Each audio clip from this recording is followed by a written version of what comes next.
Another window setup na naman mga cool. So i-install natin to sa Jensen. So mao niya tong installation mga cool. Simple ra kayo mga cool. Dili kayo ta expert ani nga trabaho, but kabalo-balo lang pud kamay. So gamit nato 3TP-Link 110. So ma-attract jud ang mga client ani ni kagabi mga cool kay namayon tay LED frame light. So try na to og insert coin mga cool ha.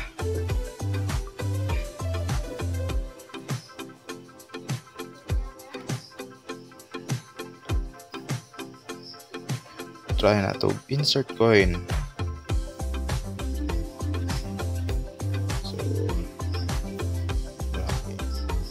Coin.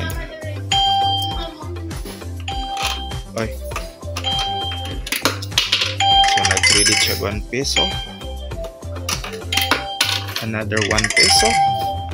And then 5 pesos. So nag-credit na po siya. And then another 1 peso. So 8 pesos ang atong nahulog. So another successful window. Nagbuo na po tag window para himuo na tong business na ginagmay. So kini atong sideline mga call, sideline ano na to kay dili pwede og mag-relax ta. So kini atong mga sideline mga call. Sa gusto po mo palit og window, available po sa to ang mga call sa halagang 9,000.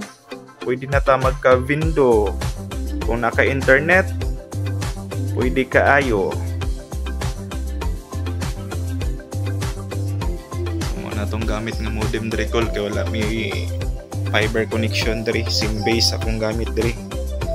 So ang time karon mga call alas 10:15 sa gabi, still nagatrabaho pa ta. So sa mga gusto mag-order mga call,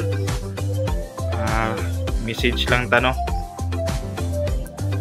Kind of blurred sa hayag.